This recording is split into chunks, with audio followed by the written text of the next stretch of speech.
이번 시간은 지난 시간에 문제 봤던 것 하도록 하겠습니다. 1번 보시게 되면 대수선, 다세유택의 세대 간의 경계를 수선하는 것은 대수선이다. 1번 맞습니다.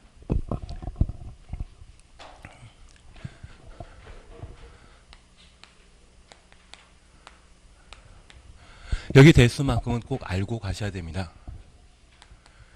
벽, 3, 계단. 그래서 벽과 관련되어서는 4개입니다. 내력벽을 증설 해체하거나 벽면적 30제곱미터 이상 수선 변경하는 것을 대수선이라 표현하게 됩니다. 그리고 외벽 마감 재료 증설 해체하거나 벽면적 30제곱미터 이상 수선 변경하는 것을 대수선이 하는데, 이 두 가지 20제곱미터 수선하게 되면 소수선으로서 건축법 적용 대상 아닙니다. 그래서 수선 변경 앞에는 항상 30 이상이라는 것 꼭 한번 확인해 놓습니다. 그리고 흔히 빌라라 분류는 다세대 주택과 다가구택의 세대와 세대를 구분하는 벽을 경계벽이라 하고, 이 경우에는 증설, 해체, 수선 변경하게 되면 면적 관계없이 모두 대수선에 해당된다는 것 기억해 놓습니다. 그리고 화재가 확산되는 것을 방지할 목적으로 방화벽이나 방화구획을 증설, 해체, 수선 변경하게 되면 대수선에 해당하게 됩니다. 그리고 숫자 3과 관련되어서는 기둥, 보, 그리고 지붕틀을 각각 증설, 해체하거나 3개 이상 수선 변경하는 것을 대수선이라 하고, 주계단, 피난계단, 특별피난계단을 증설, 해체, 수선 변경하는 것을 대수선이라 표현하게 됩니다. 5개 계단은 해당사항 없다라는 것만 꼭 한번 확인해 놓습니다. 그리고 2번입니다. 단독택을 다가구택으로 변경하는 경우에는 건축물 대장 기재사항 변경 신청하지 않아도 된다. 1번, 2번 맞는 이야기입니다. 우리 약속하였습니다. 용도 변경은 사용 승인 이후에 이루어지게 되는데, 하위 시설군에서 상위 시설군으로 용도 변경하게 되면 허가 대상이고, 내려가면 신고 대상이며, 좌우로 가게 되면 기재사항 변경 신청 대상입니다. 여기 좌우와 관련되어서는 우리가 꼭 기억하시는 게, 문화 집회시설군과 관련되어 문종위관이란 말 반복해 기억해 주시는 게 필요합니다. 문화 집회시설과 종교시설, 위락시설, 관광 휴게시설, 이러한 4가지는 문화 집회시설군에 속하게 됩니다. 그리고 영업시설군과 관련되어서는 답한 운숙이란 말로 대신 했었습니다. 고시원에 해당되는 2종 근린생활시설인 다중생활시설과 판매시설, 운동시설, 숙박시설, 이러한 4가지는 영업시설군에 속합니다. 그리고 교육복지시설군에는 노교수의 야, 노유자시설과 교육연구시설, 수련시설, 의료시설, 야영장시설, 이 5가지를 교육복지시설군에 포함시키게 되는데, 특별히 이 3가지 시설군과 관련되어서는 워낙 자주 시험에 반복되기 때문에 눈에 익혀주셔야 됩니다. 이렇게 좌우로 용도 변경하게 되면 대장의 기재사항 변경 신청 대상인 반면, 특별히 같은 시설군 안의 용도 변경은 제자리이기 때문에 기재사항 변경 신청마저 필요 없습니다. 광해 단독택에는 협의 단독택과 다가구택, 다중택, 공간 4가지가 포함되게 되는데, 그 사이 용도 변경에 대해서는 기재사항 변경 신청 필요 없는 사안이 되게 됩니다. 3번입니다. 특별시 광역시에 소지하는 건물의 용도 변경하는 경우 특별시장 광역시장에 허가받거나 신고해야 한다. 용도 변경은 건축물 대장을 관장하고 있는 시군 구청장이 관할 관청입니다. 그때 시장에는 특별시장 광역시장이 아니라 천안시장, 세종시장, 경기도 같은 경우는 성남시장이 시군 구청장의 시장이 되게 됩니다. 특광의 경우는 구청장 또는 군수에게 용도 변경에 대한 허가 받거나 신고하도록 되어 있습니다. 용도 변경과 관련된 관할 관청은 건축물 대장 작성하는 자가 누구이다? 기초단체장인 시군 구청장이라는 것 구분해 놓습니다. 4번입니다. 허가 및 신고 대상인 경우로서 용도 변경하고자 하는 부분의 바닥 면적 합계가 이상인 경우에는 사용 승인 절차를 준용하도록 되어 있습니다. 다만 바닥 면적 합이 500제곱미터 미만으로서 로서 엔드 개념입니다. 동그래 놓으시고 대손에 해당되는 공사를 소반하지 아니하는 경우, 대손 아닌 경우에는 그러하지 아니하다. 사용 승인 필요 없다는 이야기입니다. 그리고 5번 다중 생활시설과 관련되어 우리 기억하시길 불특정 다수의 많은 사람들이 이용하는 것을 다중이용 건축물이라 하고 층수가 16층 이상이거나 바닥 면적합 5,000제곱미터 이상의 종종우는 판문수구로 각각 정리했습니다. 그래서 종교시설과 종합병원, 운수시설, 판매시설, 문화집회시설, 관광 숙박시설 이러한 6가지 용도로서 바닥 면적합 5,000 이상일 때는 다중이용 건축물이고 1,000 이상인 경우는 준다중이용 건축물로 각각 구분했었습니다. 6번입니다. 공동택으로서 지상층에 설치한 생활 폐기물 보관한 면적은 바닥 면적에 산입하지 아니한다. 그래서 우리 건축물 규모와 관련되어 건축 면적에 관한 사항을 함께 정리하시면서 얘는 평면도 개념이었습니다. 그래서 하나의 건축물의 외벽, 외곽 기둥의 중심선으로 둘러싸인 수평 투영 면적을 건축 면적이라 하고 연 면적은 하나의 건축물의 각 층의 바닥 면적 합계를 연 면적이라 하며 이러한 연 면적과 관련되어 예외 규정으로 용적률 산정이란 말 들어가게 되면 지하층과 지상층의 부속 용도의 주차장 그리고 초고층 건축물과 준초고층 건축물의 피난 안전구역, 경사 지붕 아래 대피 공간 네 부분에 대해서는 연면적에서 제외시킵니다. 그냥 지하층은 연면적에 포함되지만 용적률 산정이란 말 들어가게 되면 제외시킨다라는 것 확인해 놓습니다. 이러한 연면적은 바닥 면적을 구성 단위로 하고 이 바닥 면적은 하나의 건축물의 각 층의 벽, 기둥, 중심선으로 둘러싸인 수평 투영 면적을 바닥 면적이라 하는데 이 바닥 면적도 기본적으로 입체적인 성격을 가진다는 것 기억해 주셔야 됩니다. 여기 바닥 면적과 관련되어서는 예외 규정으로 공제에 관한 사항과 이 공제는 노대에서 찾아주셔야 됩니다. 그리고 완전히 제외시키는 것으로 세 가지를 항상 기억해 주십니다. 첫 번째가 필로티였습니다. 여기 필로티가 공동택에 딸린 경우라면 항상 바닥 면적에서 제외시키고 공동택 외 건축물이라고 하면 주차에 전용하거나 통행로로 사용하는 때 바닥 면적에서 제외시킨다. 그리고 옥상 구조물 중에 다락과 관련되어 층고가 1.5m 이하 경사 지붕인 경우에는 1.8m 이하일 때 바닥 면적에서 제외시키며 공동주택 중에 지상층에 설치한 5개 용도로서 전기실, 기계실, 어린이 놀이터, 조경시설, 생활 폐기물 보관한 면적 5가지 용도는 바닥 면적에서 제외시켰습니다. 그래서 항상 바닥 면적과 관련된 기본적인 사항은 꼭 안고 가시는 게 필요하십니다. 자주 시험에 출제되고 있는 사안이기 때문에 정리를 해주시는 게 필요합니다. 그리고 7번 사전결정지정과 관련되어서는 작년에 시험에 나왔기 때문에 크게 신경 쓰지 않습니다. 사전결정 통지받은 날부터 2년 내 건축허가 신청하여야 하고 신청하지 않다면 효력 상실합니다. 얘는 실효 요건이라는 것만 기억해 놓습니다. 그리고 연면 작계가 10만 제곱미터 이상의 공장 추천없습니다.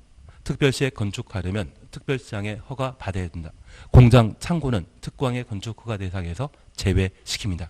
공장 창고는 규모에 관계없이 시, 군, 구청장이 건축 허가권자라는 것 기억하시고 서울에 공장 만들게 된다고 하면 그때는 구청장이 관할관청이 되게 됩니다.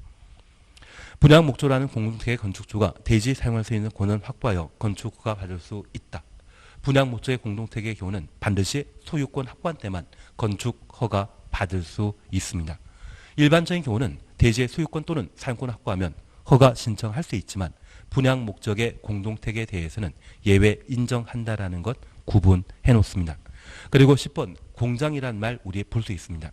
이 공장의 경우는 도지사 승인 없이 시장 군수가 허가함으로써 도에 속한 시군에 공장을 건축할 수 있습니다.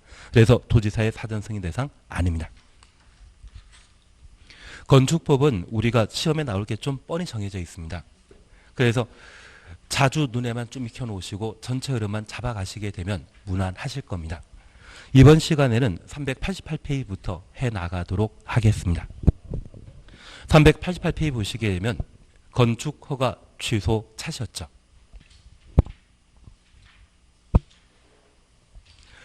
양가로 이번 거부에 대해서는 제기시지만 허가 취소에 대해서는 한번 확인해 주셔야 됩니다. 허가권자는 허가받은 자가 다음 각호 어느 하나에 해당되게 되면 허가를 취소하여야 한다. 취소하여야 한다. 가로 해놓습니다. 건축법령을 위반하게 되면 취소할 수 있습니다.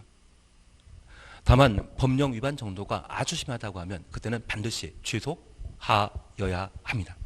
그래서 강행 규정에 의한 필수적 취소에 관한 사항들을 함께 살펴주시는데 1번입니다. 허가받은 날부터 2년 내 공사에 착수하지 아니한 경우 가로 속에 공장의 경우는 3년, 공장 3년 추천했습니다. 공사에 착수하지 아니한 경우는 건축허가 취소하여야 합니다. 그러면 우리가 잠깐 이해하실 것이 있습니다. 지금까지 살아오시면서 건축법과 관련된 각종 공법상의 규제는 강화되고 있다, 완화되고 있다. 강화되고 있습니다. 만약 10년 전에 건축 허가받고 올해 공사 착수하게 된다면 안전 기준이 미흡하거나 주변에 여러 가지 피해를 끼칠 수 있는 건축물이기 때문에 그러한 건물은 건축되어서는 안 됩니다. 그래서 허가받고 2년 내 공사 착수하지 않는다면 건축허가 취소하여야 한다. 강행 규정이라는 것 확인해 놓습니다. 지금 388페이지 보고 계셔야 됩니다.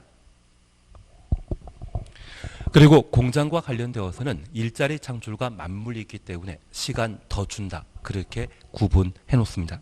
그리고 2번입니다. 법정 기한 내 공사 착수했지만 공사 완료가 불가능하다 인정되는 경우 공사 현장이 공사가 중단된 상태에서 제대로 관리되지 않는다면 범죄 발생할 우려가 있습니다. 그것을 방지할 목적으로 허가를 취소하여야 합니다. 다만 우리 가끔 유치권이 행사되는 현장 보신 적이 있을 겁니다. 그런 법적 분쟁이 이루어지는 곳은 공사 중단되었다 할지라도 건축 구간 취소되질 않습니다. 그것은 예외에 해당되는 것으로 파악해 놓습니다. 그래서 우리 민법 공부하시면서 유치권은 동산에만 적용되는 겁니까? 부동산에도 적용되는 겁니까? 그렇게 바뀌었습니까? 잘 모르겠습니다. 저도 30년을 공부하다 보니까 괜한 이야기 들었습니다. 다만 나중에 부동산 현장의 유치권이 왜 형성되는지 그것도 한번 고민해 보시는 게 좀 필요하신 것 같습니다. 3번입니다. 착공 신고 전에 경매 또는 공매 등으로 건축주가 대지 소유권 상실한 때부터 6개월 경과한 후 공사 착수가 불가능하다 판단되는 경우 대지 소유권을 경매 등의 방법으로 상실했다고 하면 건물 건축할 땅이 없어진 겁니다.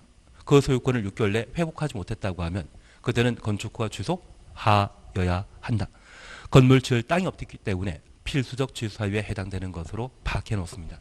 그리고 우리가 잠깐 재미삼아 봐줄 게 있습니다. 보통 공법과 관련되어 각종 인허가 받고 공사에 착수하는 것은 2년 내 공사에 착수하도록 되어 있습니다. 그래서 2차기 원칙인데 1차기 있고 3차기 있고 5차기 있습니다. 아직 1차는 우리가 다 못 보셨는데 건축법령에 따라 신고하고 공사하는 자는 신고한 날부터 1년 내 공사에 착수하도록 되어 있습니다. 그게 1차기입니다. 그리고 공장에 대한 건축 허가 받았다고 하면 3년 내 공사 착수하도록 되어 있습니다. 방금 보셨습니다.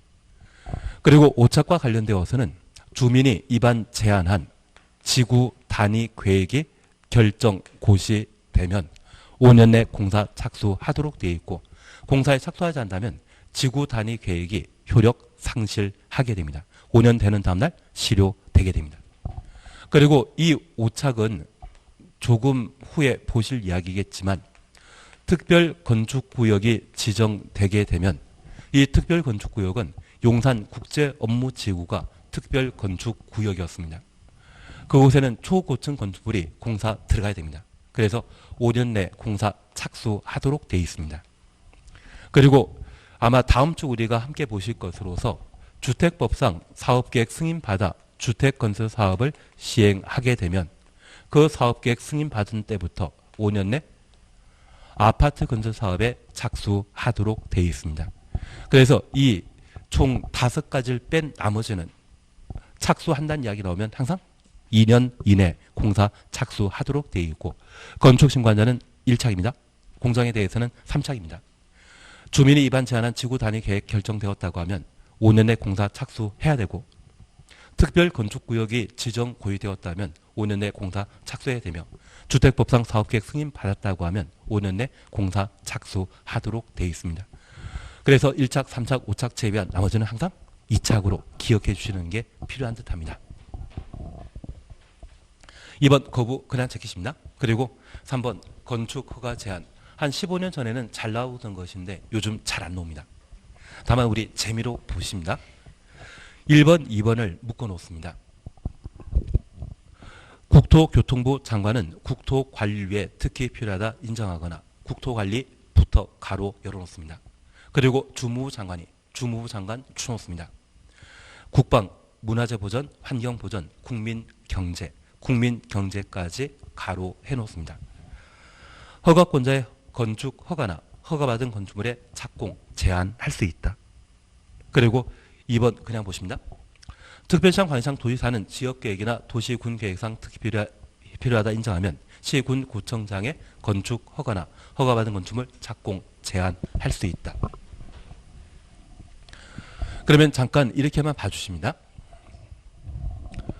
우리가 건축 절차와 관련되어 1단계는 건축주가 자기가 살 집을 만들고자 한다면 건축허가 신청하도록 되어 있습니다. 이러한 건축허가 신청 시에는 대지에 대한 소유권이나 사용권을 확보하고 건축허가 신청하도록 되어 있는데, 특별히 분양 목적의 공동택 건축하려는 자는 반드시 소유권을 확보해야 한다. 예외에 관한 사항을 함께 본 바 있습니다. 그리고 우리 이런 것도 공부하셨습니다. 공유 관계가 인정되는 집합 건물이 노후화되어 건물의 붕괴가 우려되어 신축, 증축, 개축, 리모델링 하려는 자는 공유자 총수의 80% 이상의 동의와 전체 지분의 80% 이상 동의 받은 때에만 건축 허가라는 것을 신청할 수 있습니다. 그래서 이 두 번째 경우에는 매도 청구에 관한 문제가 발생하는 것이 특징입니다. 매도 청구에 대해서는 천천히 한번 정리해 나가십니다. 그리고 이러한 신청 사항이 법령에 적합하다 판단하게 되면 허가권자에게 허가 받을 수 있는데, 항상 공법을 공부하게 되면 대상과 절차로 각각 구분하셔야 됩니다. 현재 대상과 관련되어서는 건축물을 건축하거나 대손하는 것이 허가 대상이고, 허가권자는 원칙적으로 시군 구청장이며 예외적 허가권자가 특광입니다. 특광은 장소가 특별시 광역시라는 관할구역에 속해야 되고 21층 이상이거나 연면적 10만 제곱미터 이상의 건축행위만, 대손하는 때는 구청장이 허가권자가 되게 됩니다. 다만 그런 규모의 건축물이 할지라도 공장, 창고에 해당되는 경우에는 특광의 건축허가 대상에서 제외시킨다. 그리고 특이한 절차에 관한 사항을 우리가 살펴주실 것이 있는데, 얘는 우리 교재 편제상 뒤에 밀려 있지만 제가 아마 다음 달에 한 장짜리라는 것을 하나 드리게 될 겁니다. 그 목차를 보시게 되면 전체 흐름을 잡아 나가시는 게 수월하실 겁니다. 안전영향평가라는 것이 있습니다. 여기 안전영향평가는 초고층 건축물이거나 층수가 16층 이상으로서 연면적 10만 제곱미터 이상의 건축물을 대상으로 안전영향평가를 실시하게 됩니다. 그리고 이렇게 건물을 건축하게 되면 분양함으로써 돈을 벌 수 있는데, 그러한 사익이 공익에 저촉되는 경우가 있습니다. 이걸 방지할 목적으로 규제를 가하는 것으로서 특별히 도지사의 사전 승인 제도, 도지사가 사전 승인을 가지는 것은 도에 속해 있는 여러 시군에 389페이지 하고 있는 중입니다. 389페이지 하고 있는 중입니다. 도에 속해 있는 여러 시군의 균형 발전을 도모하기 위해 규모 큰 건물을 건축하는 때는 도지사의 승인 대상이 되는 겁니다. 그리고 건축, 허가 등의 제한을 이제 함께 살펴놓습니다.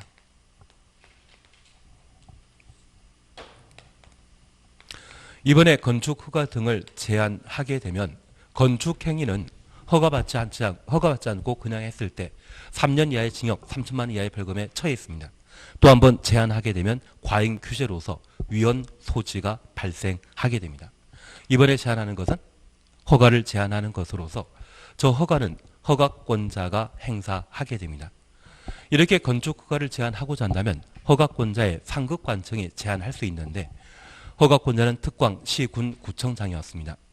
광역단체장과 기초단체장의 상급 관청인 중앙행정기관장인 국토교통부 장관과 시, 군, 구청장의 상급 관청인 특별시장, 광역시장, 도지사, 흔히 시도지사라 불리는 자가 건축허가 등을 제한할 수 있습니다.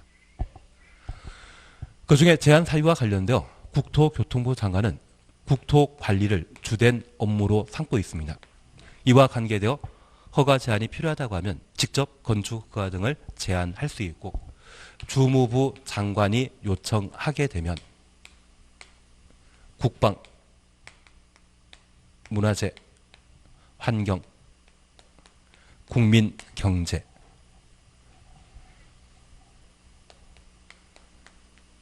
이러한 경우는 직접 제한하지 못하고 국토교통부 장관에게 요청하게 되면 국토교통부 장관이 대신 제한할 수 있습니다. 그래서 우리 목포에 투자하신 국회의원분이 계시는데 그분이 투자하신 곳이 문화재 보존과 관련된 그런 장소로 지정된 바 있습니다. 만약 그런 곳에 문화재를 보존할 목적으로 문화부 장관이 국토교통부 장관에게 요청하게 되면 일정 기간 동안 건축하는 것을 제한할 수 있습니다. 그러면 이러한 5가지는 국토교통부 장관이 제한할 수 있는 공익에 해당되는 것이고 이런 공익 사유가 인정되면 건축 허가 받기 전에 허가를 제한하는 것과 허가받은 이후 착공을 제한하는 것이 충분히 가능하다는 이야기입니다. 주신 이해시겠습니까? 그중에 지역계획과 도시계획은 지도의사의 제한 사유이지 장관 제한 사유가 아니라는 것만 기억해 놓습니다. 지역계획과 도시군 계획은 장관의 제한 사유가 아니라 특별시장, 광역시장, 도지사의 제한 사유라는 것 확인해 놓습니다. 이렇게 건축허가 등을 제한하게 되면 영원히 제한하는 것은 사유재산권을 침해하는 것으로서 1회 2년 범위 내 제한할 수 있고 한번 1년 범위 내 기간 연장할 수 있습니다. 그래서 최대 제한하게 되면 최대 제한 기간은 얼마이다? 3년이라는 것만 구분해 놓습니다. 이번 정권에서는 혁신도시 지정하겠습니까? 안 하겠습니까? 합니다. 선거 끝나고 나면 하게 될 겁니다. 그래서 아마 충청남도 같은 경우는 16개 시도 중에 유일하게 혁신도시가 없는 곳입니다. 그리고 충청북도의 경우는 오송 쪽 해가지고 몇 군데 혁신도시 지정돼 있거든요.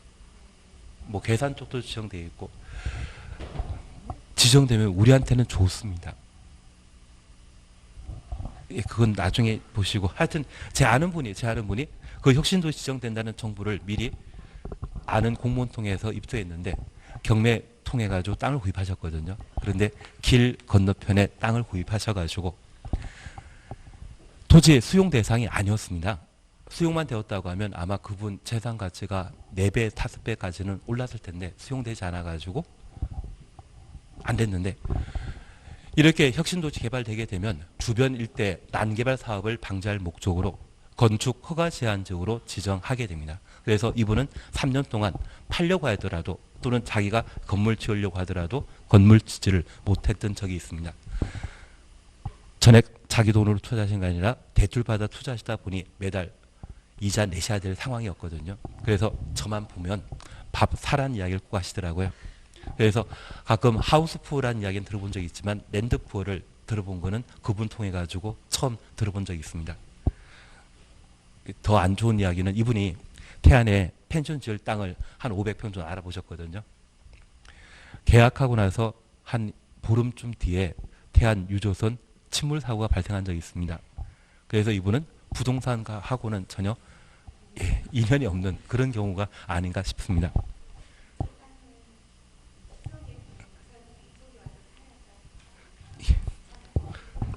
알겠습니다. 하여튼 3년 동안 함부로 개발하지 못한다. 그것 기억하시면서 제한기간 얼마다? 2년. 연장하게 되면 1년 범위 내 기간 연장할 수 있다. 그래서 4번 제한 기간까지만 한번 확인해 놓습니다. 다음 페이지에 공용 건축의 건축 제키십니다. 작년에 시험에 나왔지만 안 봐도 상관없습니다. 예, 신경 쓰지 마십시오. 그리고 2번 건축신고 찾으셨죠? 여기 건축신고와 관련되어서는 옆에 페이지에 양가로 2번을 잠깐 확인해 놓습니다. 허가 대상 건축이라 하더라도 다음 어느 하나에 해당되는 경우는 미리 시군 구청장에게 신고하면 신고 추천없습니다. 건축 허가 받은 것으로 본다 추천없습니다. 우리가 민법 공부하시면서 본다란 말을 보셨는데 민법은 사실관계와 법적 관계를 동시에 고려하는 법률입니다. 반면 우리 공법의 경우에는 법적 관계에 대해서만 따지는 것이 특징입니다. 여기 사실관계와 관련되어 우리가 민법 시간에는 추정이란 말과 간주란 말을 각각 공부하신 적이 있는데 특정한 사고로 장기간 연락 두절이었을 때 주변 사람들만 특정한 생각을 하게 만들었다고 하면 그때는 추정입니다. 반면 법원으로부터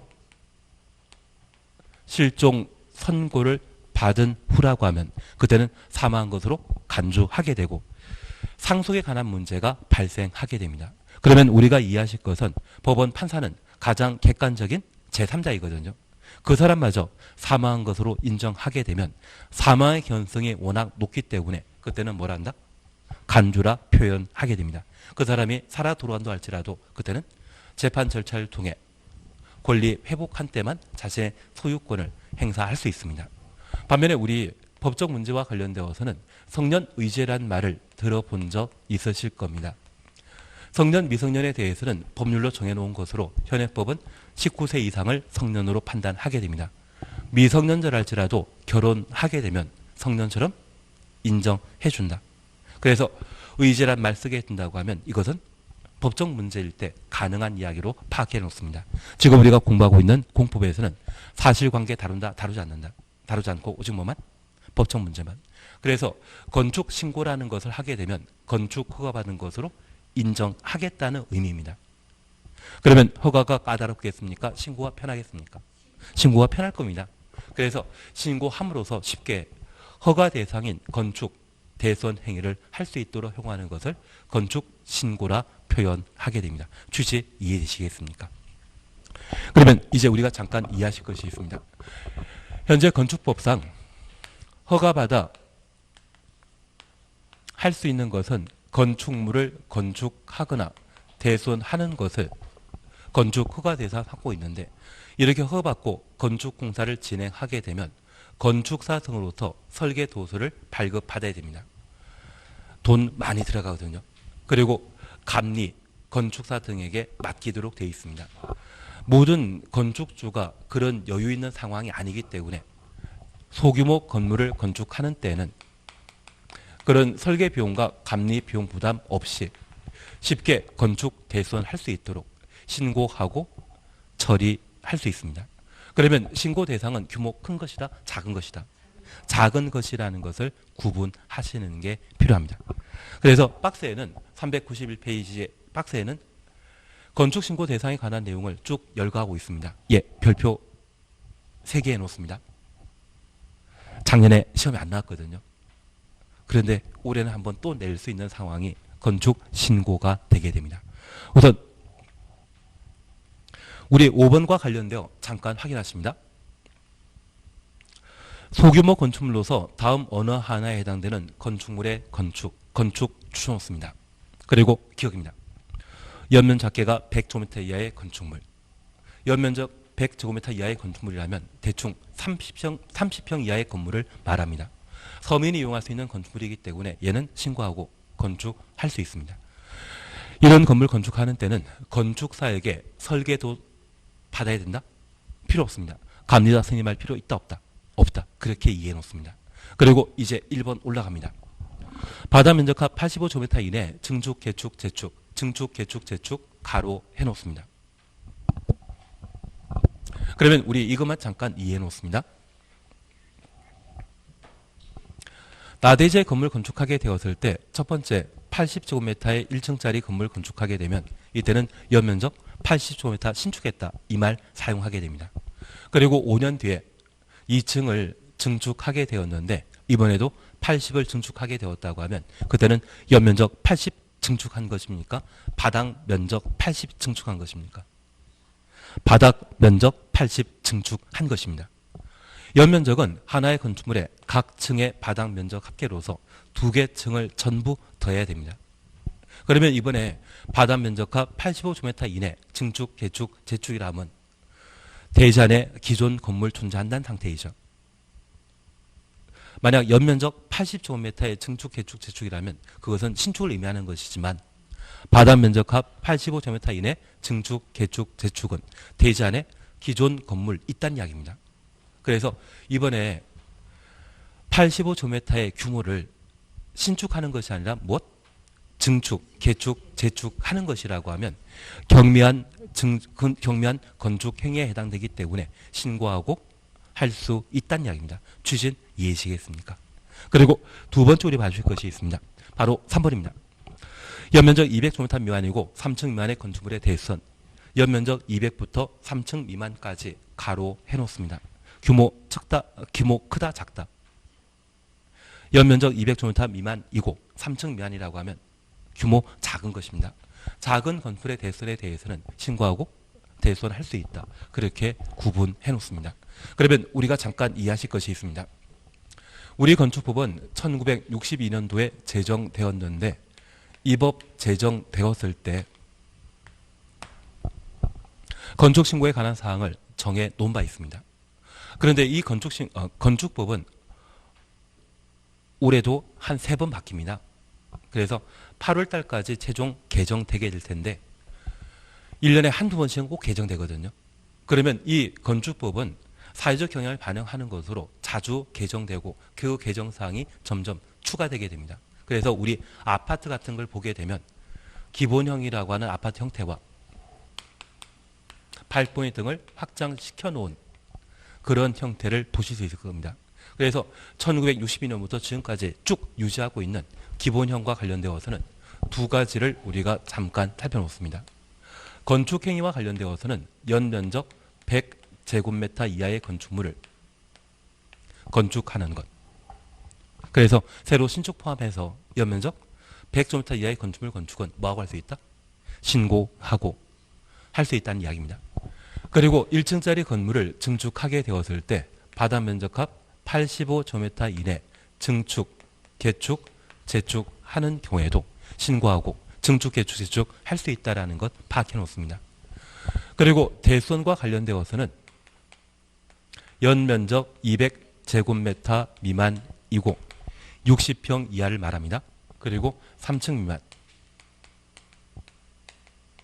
건축물을 대수선하게 되면 신고하고 대수선할 수 있다. 그렇게 잡아 주셔야 됩니다. 그런데 건축법은 계속 개정되었는데 그 개정사항과 관련되어 우리 하나 파악해 줄 것이 있습니다. 바로 5번과 관련되어 리얼번 찾으셨죠. 국토의 계획 및 이용에 관한 법률에 따른 공업지역 그리고 지구 단위 계획 구역 가로속의 산업 유통형입니다. 그리고 산업단지에 건축하는 2층 이하로서 2층부터 가로 열어놓습니다. 연면적 합계 500제곱미터 이하의 공장 500제곱미터 이하까지 가로 닫아놓습니다. 이러한 공장 건축하는 때는 신고하고 공장 건축할 수 있습니다. 그러면 우리가 잠깐 이해하실 것이 있습니다. 1962년대 대한민국은 공업국가였겠습니까? 농업국가였겠습니까? 농업국가였습니다. 그리고 경제개발 5개년 계획 사업을 통해 산업국가로 점점 발전하게 되었는데 이 공장이 국가 경제에 더 도움되거든요. 공장에 대한 규제는 강화시켜야 된다. 풀어줘야 된다. 풀어줄 수밖에 없었습니다. 그래서 공업지역 등에 건축하는 가끔 닭공장으로 유명한 곳이 하림이거든요. 닭공장 유명한 곳이 있다면 오리공장도 있겠죠. 그래서 오리공장이라는 말 기억하시면서 연면적 500제곱미터 이하이고 엔드 개념입니다. 2층 이하인 공업지역 등에 건축하는 때는 뭐하고 할 수 있다? 신고하고 공장 건축할 수 있다. 그렇게 잡아놓습니다. 그리고 이 산업화 시절을 지내면서 이제 서울의 삶과 시골의 삶이 현저하게 바뀌게 되었습니다. 사실 1962년도라고 하면 6.25가 53년에 끝나지 않았습니까? 하여튼 전쟁 이후 서울 삶이 진짜 피폐했다고 합니다.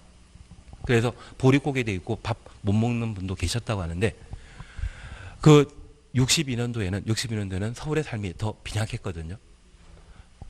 그런데 80년 또는 90년 지나면서 서울의 삶이 도시의 삶이 워낙 현저하게 살만해지다 보니 이제 시골 삶이 좀 고달프게 되었습니다.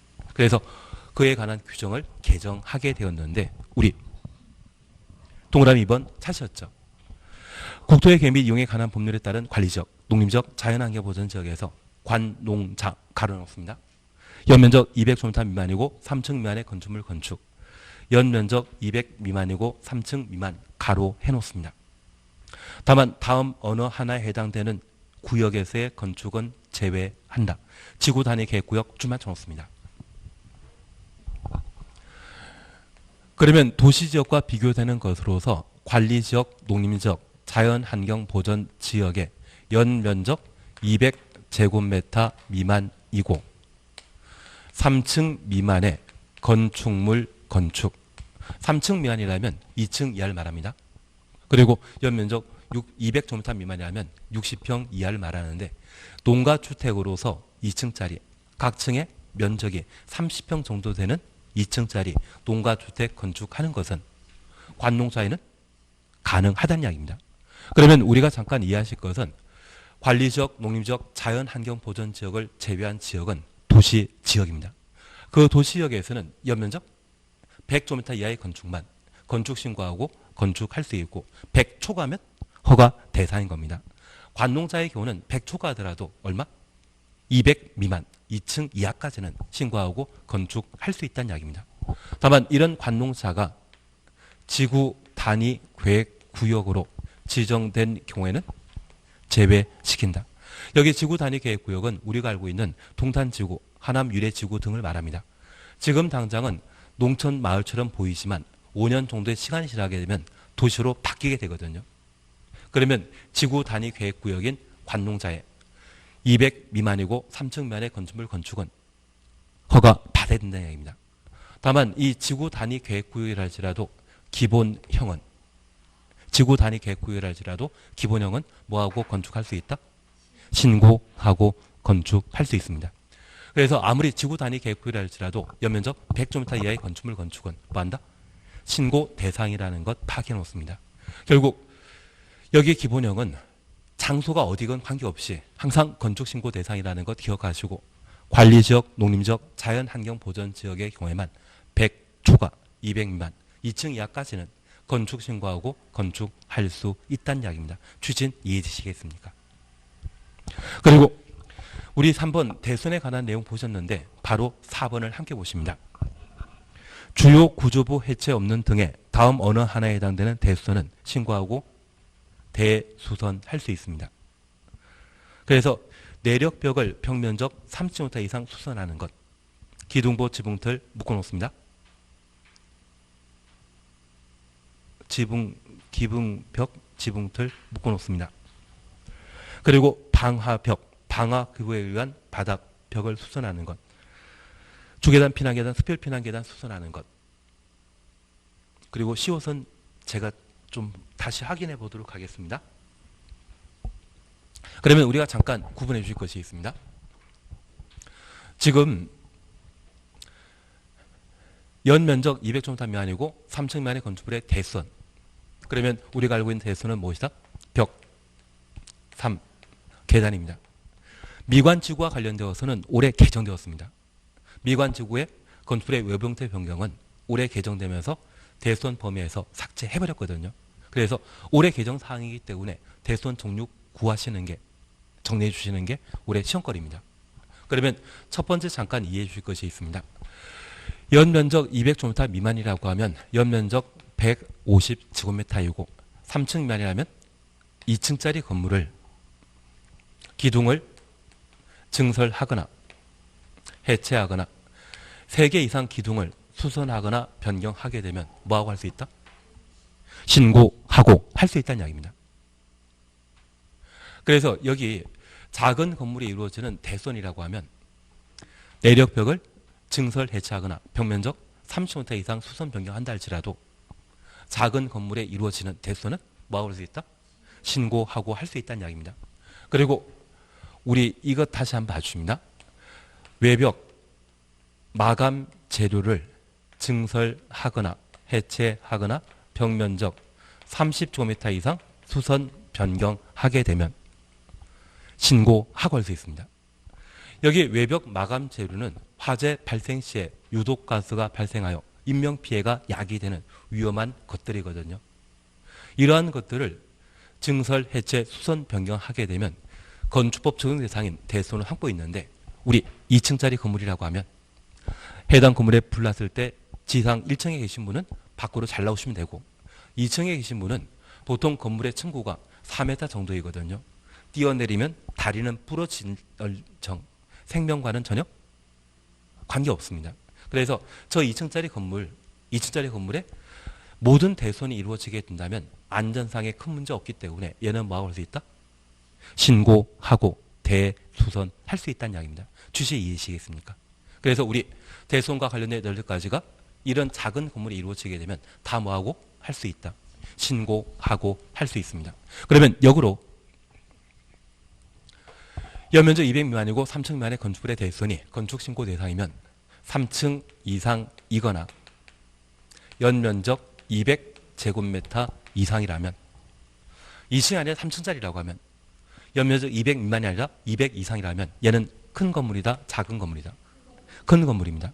저 큰 건물에 이루어지는 대손은 원칙적으로 허가받아야 되는 겁니다. 다만 허가받는 것 중에 6가지 행위에 대해서는 신고하고 대손할 수 있거든요. 그래서 그걸 우리가 조금 이따 보십니다. 조금 이따 보셔야 됩니다. 잠깐 쉬었다 하십니다.